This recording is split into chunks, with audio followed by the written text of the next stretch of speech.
If the past week is a microcosm of what's to come over the summer, then strap yourselves in. 1 minute, we're in the driving seat when it comes to signing a target. The next minute, somebody else is. We're going to talk Gyökeres, Williams, Rodrigo, and more on today's episode of the Chronicles of a Gooner podcast. Let's get into it.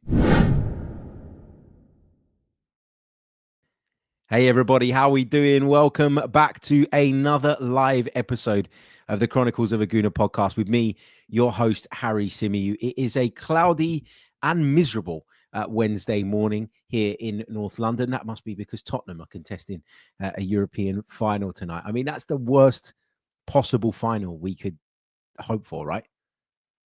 The two clubs that I probably have grown up with the biggest rivalry with contesting a final. I mean, it's not the European final, so we probably shouldn't get too caught up on it, but it is obviously an opportunity for those two teams to cap off, or to save, I think is a better way to put it, to save what's been a really, really poor season for both of those clubs. But anyway, we're not going to spend too much time on that because, it's insignificant. We're going to talk about the mighty Arsenal.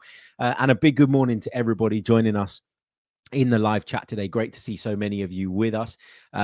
I feel like the fact that we've been consistent in the time in which we're streaming has really kind of helped in terms of getting people here, and it's really helped, I think, in terms of growth on the YouTube channel. I mentioned, didn't I, a few weeks ago that I wanted to get to 40,000 YouTube subscribers by the time the new season starts. We are less than 20 subscribers away right now. So if you're watching us and you're not subscribed to the channel, what are you playing at? It doesn't cost a thing. Click the subscribe button. Also, like the video if you haven't done so already. If you're a regular especially, you'll know exactly what we're going to be doing throughout the program. You know exactly how these shows go. And so there's no excuse not to get your likes in nice and early. Someone had a little moan yesterday in the chat and said, you ask for likes too much. Well, look at the difference in the numbers of likes on the videos that I ask for it in and on the ones that I don't. So until you guys do it without me saying it, unfortunately, I'm going to have to keep saying it because it really, really, really does help. And as an independent content creator, it's really, really important. Let me say a few hellos because there's lots of you joining us. As I say, in the live chat this morning, we've got Junior with us. He says, good morning, Harry and fellow Gooners. Derek says, hit that like button, folks. Only takes a minute. We've got Junior saying like and subscribe on your way in. There you go. That's what I'm talking about. We've got Easton who says, good morning, Harry. Have a blessed day. Thank you very, very much. We've got Gunnar Deja Vu. We've got Hacker. We've got John Bean who says, I love this. Good morning, Harry. Let the hysteria begin over transfers. It's going to be a long old summer. Yeah, look, there's a lot of pressure on Arsenal this summer because of how much we've talked up this window. You know, we all know that the club need to do business. The club have been really kind of open in their communication, saying this is going to be a big summer. We've got big plans. We're going to invest to try and take the team over the line, etc., etc. And okay, that is what the fans want to hear, and it's good and it's great and it gives us encouragement, but it also adds pressure, doesn't it? It really, really does. What's important to note, though, is the window isn't open yet. The season hasn't finished yet. It's still May, for God's sake. We're only 2/3 of the way through May. So there are people out there losing their minds about sort of business and things that we haven't done yet and things that we might not do and different stories coming out. Just relax for now. It's way too early to be getting your knickers in a twist, is what I will say. Jane says, hi, Harry, you're late. I'm Greek. I was born late. That's how it goes. We've got Steadfast Godcast joining us from down under. Good to see you, my friend.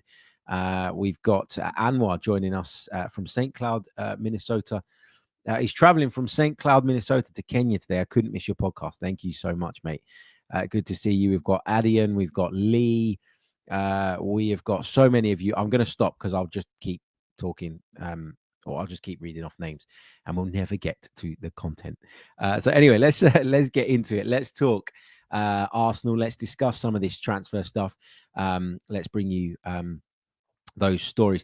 I do want to start though with some reaction to yesterday's podcast. Now, on yesterday's podcast, we talked about Andrea Berta. We talked about the shifting dynamic at Arsenal Football Club, and that's a kind of opinion that I've come to based on the language that's being used, based on what Mikel Arteta's been saying, based on what's been said in the press conferences, and based on what's been said in program notes and things like that. So these are direct communications from the football club that have got me thinking about how the dynamic and how the sort of got me thinking about how the dynamics changing at Arsenal Football Club because of the arrival of Andrea Berta. And I think a lot of people kind of I don't want to say misconstrued what I said, because I don't think that's right. I think the people that listened and the people that watched it, they get what I was trying to say.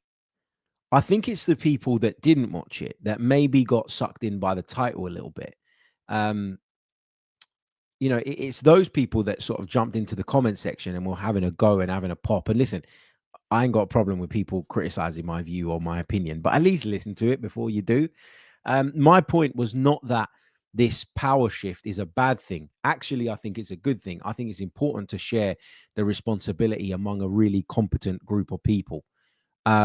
That's how I see it. I don't see it as a bad thing that Andrea Berta is going to take on a little bit more responsibility. I don't see it as a bad thing, that Andrea Berta is going to take some of that away from Mikel Arteta. I think that that's what should happen. I think a sporting director has a responsibility to operate on behalf of the club and do things right for the club. But also, a sporting director has got to, in my opinion, support the manager. And I think that Berta feels like someone that can do a little bit of both of those things and make sure that, we're operating in the most effective way possible. Bear with me 1 second, guys. Hold on a second.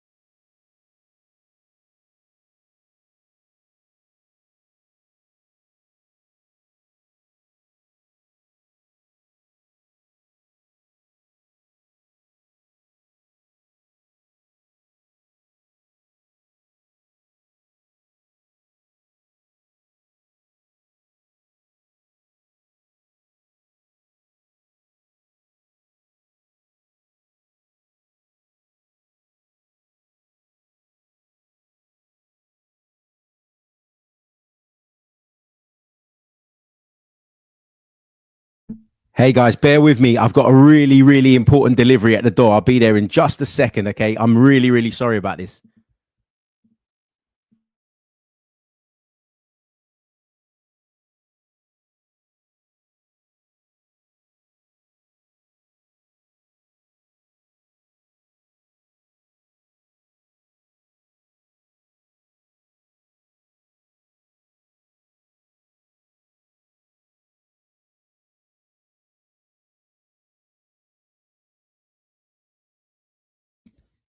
Ever so sorry about that, guys. I'm so sorry. I had a really, really important delivery due to arrive this morning.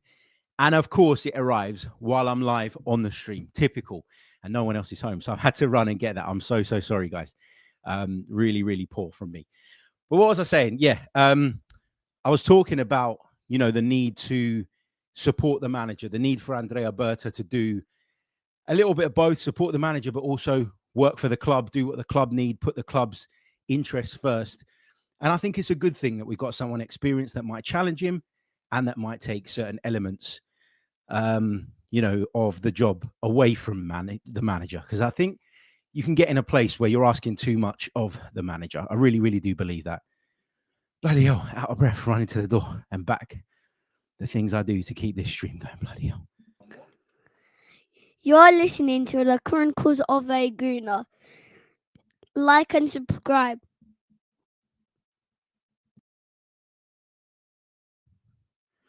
Welcome back to the Chronicles of a Gooner, the Arsenal podcast with me, your host, Harry Symeou. Okay, should we get into today's stories? Again, apologies about the delay. Apologies about having to run off. It wasn't a bit of shopping. It was a bit of medication, which is why I had to go and get it, because they won't put it through the door. Even though it fits through the door, they just won't do it. They just will not do it. Anyway, right, let's let's get into today's transfer stories. Okay, let's talk Real Madrid. Apparently, they're interested in Nico Williams. As per the Spanish media, they're interested in activating his release clause. Does that open a door for Rodrigo's departure? That's another story that we've been discussing, that we've been talking about quite a bit recently. I mean, first of all, let's start with the Nico Williams element of it, right? He's a player that we've been linked with for a long time. And a player that, if you go back, I don't know, 12 months, I really liked. I saw glimpses of him last season and I was really impressed with him. And then I went out to the Euros for the summer and I thought he was outstanding. I thought it was so good. I thought he was impactful in every game he played. I thought he was really mature in his performances. I thought he gave Spain a lot at both ends of the pitch. I thought he worked back really well. I thought he attacked to good effect. He was making a difference in the final third. And I thought to myself, this is a Mikel Arteta winger. And my opinion of the player really increased, and my view on him was a really positive one. As this season's gone on, I got to be honest, I've struggled a bit with Nico Williams. I've struggled to see him sort of replicate that form. I think we've seen, again, flashes and glimpses of what the player can do. And I think there is obviously a talent in there, but what I'm trying to say is an underwhelming season for Nico Williams has set me back a little bit in terms of how enthusiastic I was and am currently about Arsenal potentially doing this deal. Now, Nico Williams is a Spanish international and currently plays his football in La Liga. He is always going to be linked with the two big Spanish clubs before anybody else. He's always going to be linked with Real Madrid and Barcelona. It feels like the Barcelona ship has sailed a little bit because of what happened previously, which was they showed this real intention to sign him. It looked like he wanted to go there, and then they kind of messed him about. They can't register players. They've had all sorts of problems in terms of, trying desperately to sort of register people and get their finances in order so that they can do it. So that they can do the business that they want to do. That I think Nico Williams got a bit fed up and ended up staying at Athletic Bilbao. Real Madrid is a new link, though, as far as I'm aware. Now, if you're closer to Spanish football and if you're watching Spanish football on a regular basis and you're across what the Spanish media are printing and are saying on a regular basis, you might have a different opinion on this. You might think that this hasn't come completely out of the blue, but it has. It has come out of the blue. For me, anyway, in the UK. I'm muddling up my words here because I'm still recovering from sprinting down the garden into the house, scrambling, opening the door and coming back inside. Anyway, the point I'm trying to make is, to me, this has come out of the blue, this Real Madrid link. If you're across Spanish football a lot more than I am, you might not feel that this has come out of the blue. You might feel that this was maybe something that was always on the cards, particularly since the Rodrigo stuff has been sort of more and more widely reported. It's important to note, though, that Rodrigo has come out himself and put sort of like social media posts out to kind of quash some of the rumors and some of the myths and or what he says are myths about, his future and his happiness at Real Madrid, at Los Blancos, etc., etc.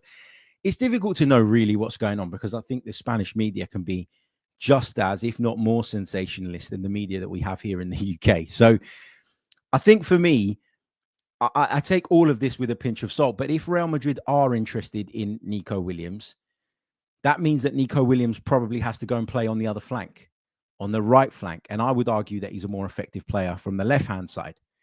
So that's another thing to factor in. Look, if we go up against Real Madrid reputationally and financially, we lose.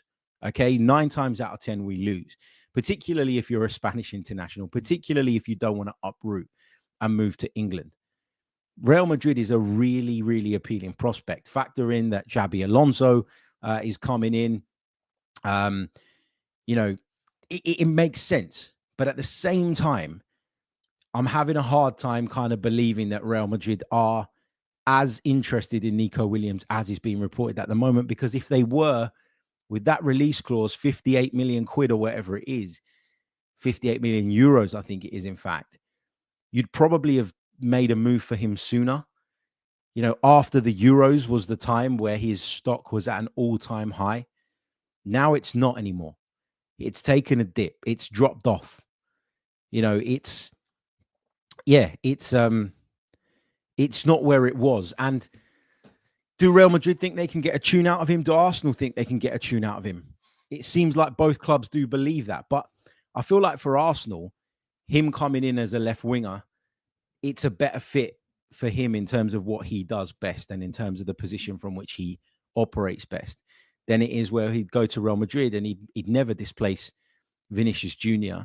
He'd never, I don't think, playing on the right displace Rodrigo either. So only if Rodrigo departs, in which case we could be there waiting to try and capitalize on that, would Nico Williams, I think, even consider a move to Real Madrid. So this one sounds complicated and it sounds like we're all kind of getting tangled up in it. But for me, it's quite simple. Nico Williams doesn't go anywhere near Real Madrid unless they let Rodrigo go, in which case there's a market opportunity to try and get Rodrigo in the door. And I think Rodrigo is the more certain bet. I look at Rodrigo and I think you could impact straight away. And Rodrigo, yes, people will argue, to counter the point I made a minute ago, that Rodrigo plays on the right-hand side for Real Madrid and we're not really looking for a right-sided player. Rodrigo is a left winger that's been turned into a right winger because of the competition that he's found and faced at Los Blancos. I'm sure he would enjoy going back onto that left-hand side. And if he did come to Arsenal and take on that role, he would be an upgrade on both Gabriel Martinelli and Leandro Trossard. There's no doubt about that in my mind. So where I'm a bit unsure about Nico Williams and where his stock, in my eyes, has fallen quite dramatically recently, I'm okay with letting Real Madrid go and get Nico Williams. I mean, I say letting as if, we'd be able to stop them in the case that we wanted to. But I'm okay with us kind of maybe stepping aside and them going after him if it means that then creates a market opportunity whereby we could potentially bring in what I believe to be a better player in Rodrigo. So, yeah, that's where I'm at on that story. Elsewhere, I do want to talk about Benjamin Sesko just very, very briefly. Nothing major to add on the RB Leipzig striker, but Fabrizio Romano did a piece yesterday in which he said that Benjamin Sesko is still very much on Arsenal's list. He talked about the fact that he will almost certainly be leaving RB Leipzig this summer. Where he ends up remains unclear. Liverpool have been rumored to be interested quite a bit over the last few days. I think they're going to be looking for a centre forward as well. But Arsenal remain one of the clubs that are interested in him. So, yeah, we'll see. We'll see how that goes, and we'll keep a close eye on that one. We went into the back end of this season believing that he was very much the primary target, and he might still be. But I think there were a lot of people that were maybe under the impression that this was as good as done. A bit like the Zubimendi thing, that we were really kind of far down the line, that the reason we sort of didn't really push for him in January was to keep RB Leipzig sweet so that come the summer, we'd be the first in line, first in the queue, and able to kind of sweep him up and take him on. It doesn't feel like it's that clear cut right now, but things could change, things could adapt. But just interesting to note that Fabrizio Romano says he's still a player that Arsenal are very much looking at. Elsewhere, Viktor Gyökeres is apparently wanted by Manchester United. Now, we touched on this yesterday, but we didn't spend a lot of time on it. I don't wish to spend a great deal of time on it today either, but I did want to mention this point because since we did the podcast yesterday, I started to read more and more reports to the effect of Gyökeres is really the number one pick for Manchester United. Some are saying that a deal is already progressing. Others are saying that United will accelerate in their attempts and efforts to sign him after tonight's Europa League final. And a lot of people are citing the relationship with Ruben Amorim as a real kind of selling point. One of the reasons that Manchester United could potentially hook Viktor Gyökeres and get him to go there. Others are saying that despite what Manchester United tell everybody about the cash flow and all the rest of it, and despite all the cuts that Jim Ratcliffe has made, they're willing to spend the kind of money required to bring Viktor Gyökeres in. But at the same time, we're reading really concrete and strong reports from very normally reliable sources saying that Man United are close to doing a deal for Matheus Cunha for around about 62.5 million quid. Let's assume that in the best case, Viktor Gyökeres costs 60 million quid. Do Manchester United have 120 million pounds to spend on centre forward options? I'm not sure. And so while I don't think the situation is quite as bad as Sir Jim Ratcliffe makes it out to be, and I think he kind of played that up a little bit, this is just my opinion, in order to justify some of the cuts and some of the difficult decisions that he'd made, I'm not sure that they're in a place, particularly if they lose the final tonight, whereby they can go and drop 120 million quid on two forward options. It feels to me like it's very much one or the other. But in the event, if Viktor Gyökeres decided that he would prefer to go to this iteration of Manchester United over this iteration of Arsenal Football Club, it's his loss. And that's kind of all I can say about it. Okay, we're going to take a really, really short pause. When we come back, one more story. We're going to talk Andrea Berta and some of the reports doing the rounds about him. And then we're going to spend the remainder of the show taking your questions and thoughts from the live chat. So keep them coming. You're listening to the Chronicles of a Gooner. Like and subscribe.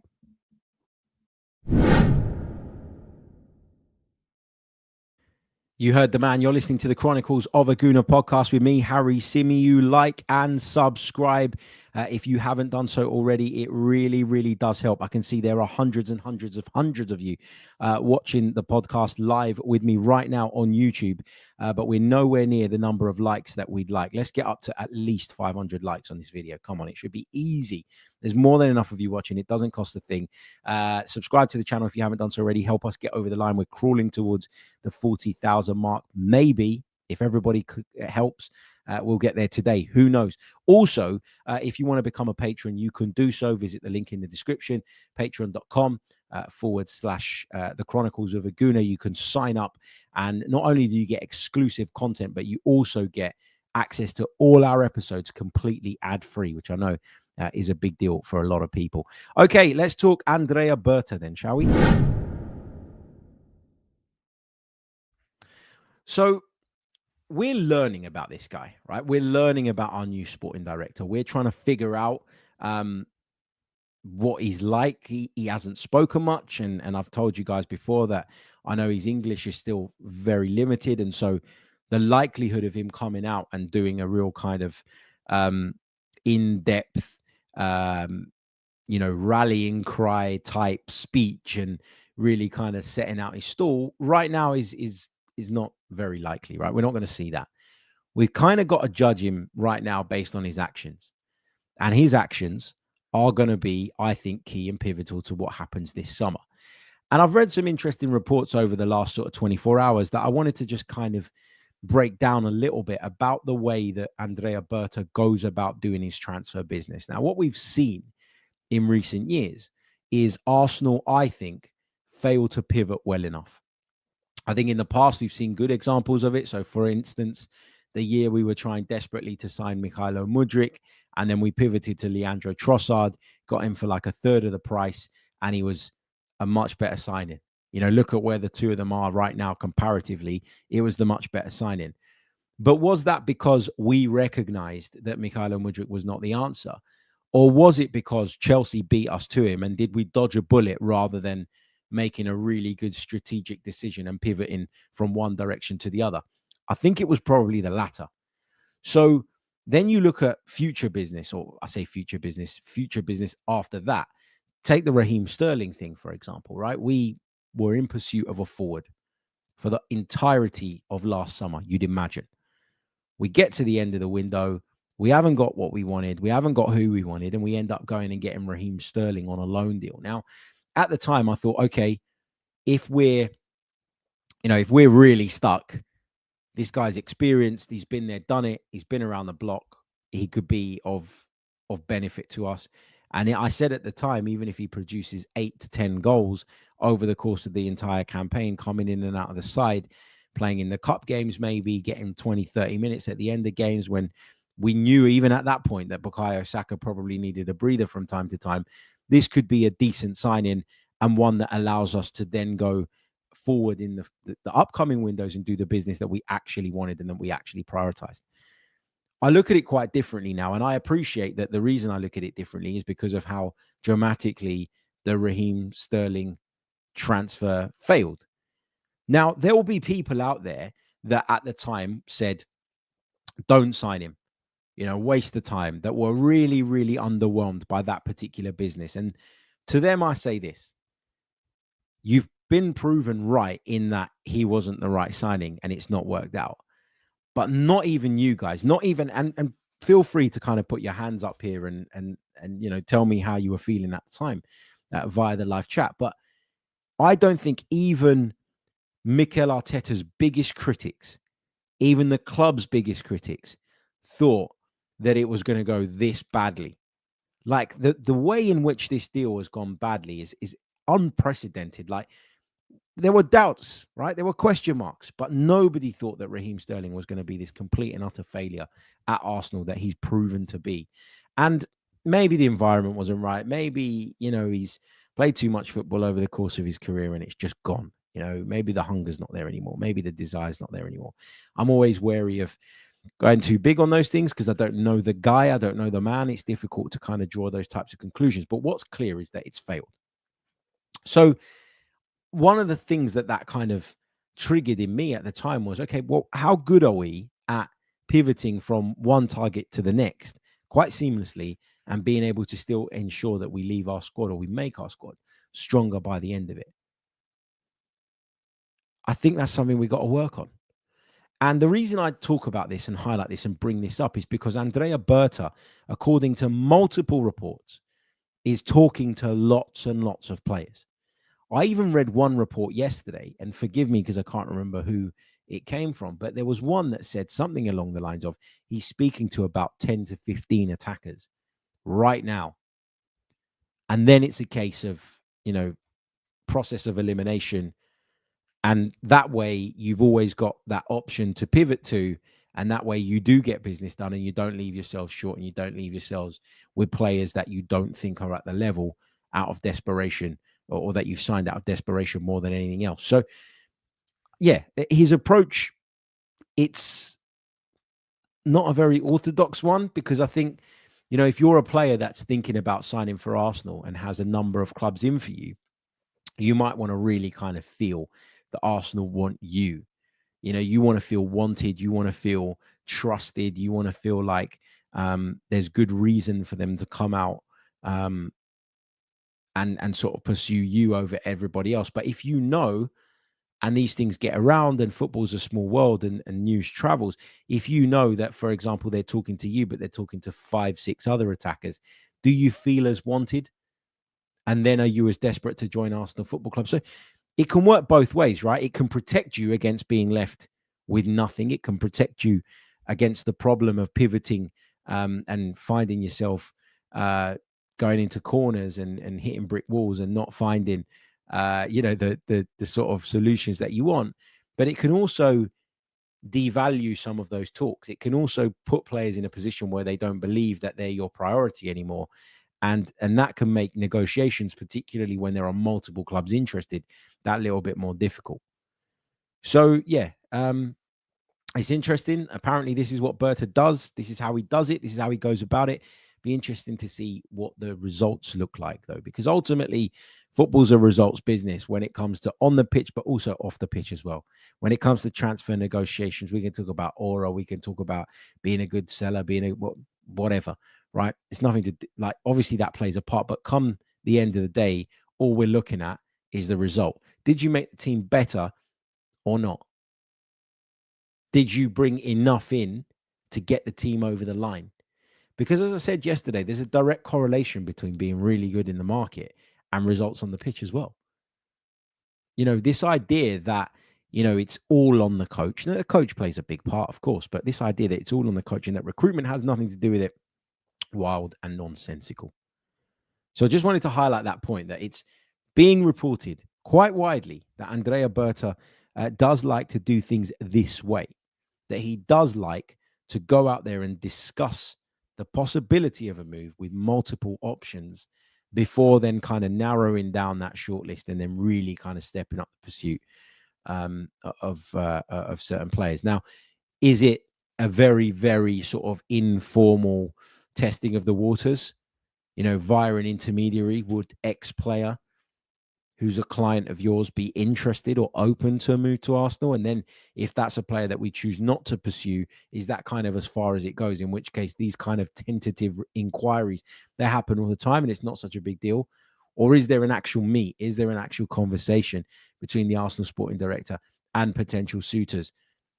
We don't know the ins and outs, right? But what I do know is that we're going to be judged. Andrea Berta and Arsenal are going to be judged big time on two things. Firstly, what they do this summer, how much ambition do they show to actually get over the line?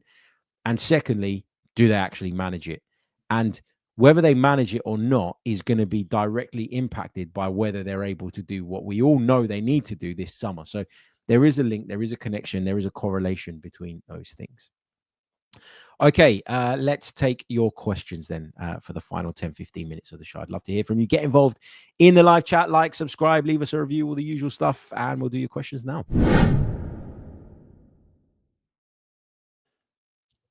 Okay, let's do the questions then that are coming through in the live chat. So Francis says, Harry, we've always been told that clubs always have more than one target for a position. Is that a myth then? Because if that was the case, it would be easy to get your other targets. I think in some instances it's true, but I don't think it's always true. I mean, for example, I think someone like Declan Rice, where we were willing to make this huge investment, record fee, over 100 million quid.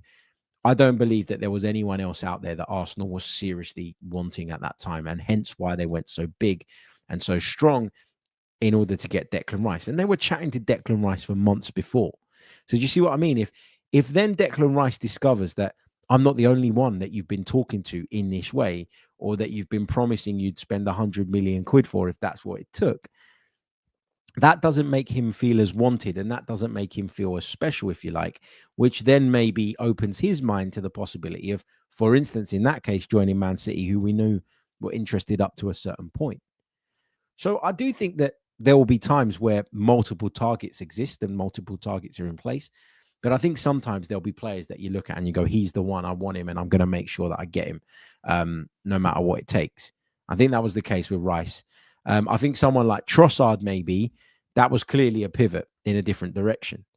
So that was an example of where we had a maybe backup option available to us and ended up executing that instead.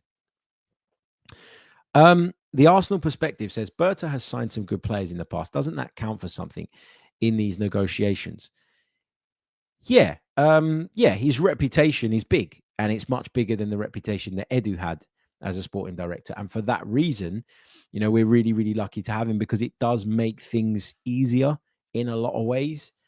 As good as Edu done, and we talked about this yesterday, as well as Edu done, you look at Arsenal having appointed Andrea Berta and you'll go, shit, they mean business now. And that makes it a greater appeal for the players. Clubs aren't going to try and take the piss with him because he knows how it works. He's been around the block. They know that he's a very experienced and very ruthless operator. So, yeah, negotiations are impacted by reputation for sure. No doubt about that in my mind. John says, Harry, after we do our business this summer, I would like there to be a loan deal vacancy available for next January. Yeah, I mean, we put ourselves in a position because we had to sign Raheem Sterling the way we did, whereby when we got into, and then we signed the goalkeeper on loan as well, we got into a place where come January, we couldn't bring in another loan from the Premier League. And that was a problem for us. I mean, I don't know who that loan would have seen us get, so I'm not going to go massive on it. But, we limited our options by signing Raheem Sterling. So we maybe ticked one box in terms of saving money and not splashing out on a player that we weren't entirely sure about. But at the same time, we sort of tied one hand behind our backs going into that January window as a result of that. Afsar says, Harry, do you worry that we may miss out on both Gyökeres and Sesko? If so, then what will be the alternative? So I got to be honest, I'm not worried about it now because it's May. And I think we've got plenty of time to get the deals done if those are the players that we are looking at. I wouldn't be surprised, though, if Arsenal have someone else in mind that's name has not been widely reported that they've managed to keep under wraps. So I'm pretty chilled and relaxed about it right now. There are more strikers out there than just Gyökeres and Sesko. They're the two that we keep talking about. They're the two that we've identified as a good fit. They're the two obvious choices, but sometimes you've got to think outside the box. So I'd be annoyed, for example, if we didn't get someone as good as Viktor Gyökeres and he went off to Man United. Then I'd be annoyed because I'd say, well, hold on a minute. Why have Man United been able to land this guy and we haven't? And why have we ended up with the lesser player? But I'm also someone, as you guys all know, that watch and listen to this regularly, that doesn't like to lose their shit about transfers before anything actually happens. And in May, it's fair to say that it's pretty normal that not much has happened. So, yeah, I'm not going to stress about that too much. Lots of questions about Gyökeres or Sesko. Right now, I'm on Gyökeres more. I like both players. I wouldn't be disappointed with either of them arriving, but I'm slightly more of a Gyökeres man right now because I feel like the price, A, is more reasonable, and B, he's ready to help us today rather than tomorrow. Erland says, is Sesko even an upgrade on Havertz? I think he's got the ceiling and the potential to go on and be a much better centre forward than Kai Havertz, but I don't think today he's much better. And that's why I talk about the need to bring in someone for today, because if you're going to bring in someone that Kai Havertz is just going to share the role with, and that's going to still need time to develop and learn. Don't get me wrong, I ain't got a problem with Kai Havertz. I think he's a really good option. I like him. But we're in a place where, you know, if we really want to get over the line, we've got to go and get someone who helps us today rather than someone who might develop into a top centre forward, but maybe isn't quite there just yet. Because if you're going to go and get a good centre forward, but not a top draw one, then you might as well just continue with Kai Havertz and spend the money elsewhere. Because Kai Havertz is a good centre forward. We want a top centre forward. That's what I'm after. Akash says, do you think if Man United win the Europa League and secure the Champions League spot, then Gyökeres goes there, or will he come to us?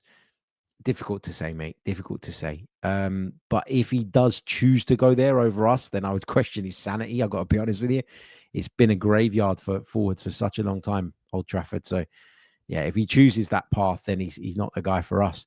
Wes Bird says, have you been concerned that Arteta has a reluctance to bring in an out-and-out striker and prefers more of a hybrid approach? Not massively, because I feel like we've progressed under this approach. Like, we've got better. You know, when he first brought Gabby Jesus in, you saw a massive jump in our level. And then obviously with injuries and all the rest of it, Kai Havertz came in probably as a midfielder initially, took on that role, and I thought did a really, really good job and has been doing a good job. The out-and-out striker thing, it gives you some benefits. Yes, of course it does. But it will also take away from other elements of our game that in the last few years have worked well. Now, do we need to adapt? Do we need to change? In which case, are we now at the stage where an out-and-out number 9 is the right thing? Maybe. I'm starting to feel like that. I think the club are probably starting to feel like that as well. And so we'll have to see how that develops. But I'm not necessarily worried about what his view and outlook has been in the past, because he's shown us quite a bit, I think, that he is adaptable. Sniper says, Harry, are you scared that Liverpool might be getting Frimpong, Gyökeres and Wirtz? I mean, I'm not overly panicked about them signing a couple of fullbacks. I think they're good players, obviously, but I'm not massively fearful of them bringing in a couple of fullbacks. Florian Wirtz, I think he's going to end up at Bayern Munich, if I'm being honest with you. I think Bayern Munich are very clearly trying to clear the decks, trying to make space for him and trying to find a way in which they can facilitate that deal. I'd be shocked if Wirtz ends up at Liverpool. I think he's on his way to Bayern. Salewao says, do you think Real Madrid potentially dropping Rodrigo for Nico Williams makes sense? No, I think Rodrigo's the better player.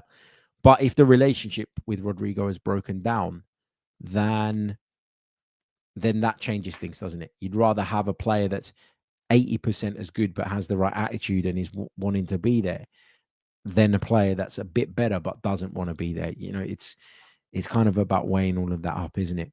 So Francis says, Harry, I hear the argument that fans should relax because the window hasn't even opened, yet we all celebrated after the Zubi. Here we go, Frimpong, Huijsen, deals are all done before the season ends. Yeah, look, I'm not saying that deals don't happen before the window opens. I'm not saying that deals aren't agreed before the window opens. I'm just saying that we're not at that critical stage whereby we need to start getting stressed and losing our heads about it. When we're still in May. If we get to August and, we're a week out, 2 weeks out from the season, and you feel like we haven't put the squad together yet, and, we're dilly-dallying around and we're not sure who we're going for and all the rest of it, at that point, by all means, people can lose their shit. People can criticize and say, we should have been ready. We should have been good to go by the time the season comes around. But at this stage, I'm just not willing to lose my mind about it, to be honest with you. Akash says, your views on the news about the disagreement between Arteta and Berta regarding Sesko and Gyökeres. So first of all, it's not news because we don't know for sure that those two have had a disagreement. As I said to you guys on a pod the other day, and this is why I was so surprised that my comments yesterday got taken in a very, very sort of wrong way and a different way to how they were intended. I said the other week, it might have been a few days ago now, maybe last week, can't remember exactly, but I said something along the lines of, how do we know that the pivot that we believe has happened from Sesko towards Gyökeres isn't a financial one? How do we know it isn't because RB Leipzig keep messing everybody around with the price? We heard of a release clause a couple of years ago. Ever since then, it seems to be creeping up and up and up and up. And maybe they've just got to the point where they don't feel that Benjamin Sesko is worth what the asking price would be for him now. And therefore, that's played a massive part in them deciding, actually, if they have done this, by the way, Viktor Gyökeres would be the better option. Like, we don't know why that pivot has happened. I think it's probably not a coincidence that since Berta's come in, that we've seen that slight shift based on the reporting and all the rest of it. But it doesn't mean that Berta came in and got Mikel Arteta's sheet of paper where he had all his transfer targets listed, ripped them up and said, these lot are all shit. I'm not interested in them. I'm going to give you a new list. This is who we're going for. People just assume that it's gone like that. And there's no evidence whatsoever to suggest that. So my point here, guys, is, we've seen a slight shift based on the reporting, and it is solely based on the reporting at the moment. But we don't know all the ins and outs of it. And so we can speculate and we can have opinions and we can have views and we can theorize why certain things are happening, but we don't know the ins and outs. So to say that they've had a disagreement when there's no evidence to suggest that, and Mikel's been very clear, hasn't he, in press conferences and stuff, in making the point that there is no friction, and I believe him. The dynamic, I think, has changed slightly, but I don't think there's a friction. I don't think there's a falling out. I don't think there's a disagreement. I think there are other factors at play here that maybe as fans we've overlooked in this conversation. Okay, I think I'm going to leave it there. Apologies again to those of you that are watching the live stream. The fact that I had to run to answer the door. I'm so sorry. It's so unprofessional. I had a delivery window between 10 and 5 p.m. So you'd hope, wouldn't you, that it wouldn't come slap bang in the middle of your podcast. But hey, shit happens. What can I do? For audio listeners, you won't have a clue what I'm on about because I'd have edited it out. But yeah, for our live streamers, because I'm not going to make two different versions, thank you so much for bearing with me. And I will see you all on the next episode of the Chronicles of a Gooner podcast. I'll be with you guys tomorrow. Until then, take care of yourselves. Have a great day. All the best. Goodbye.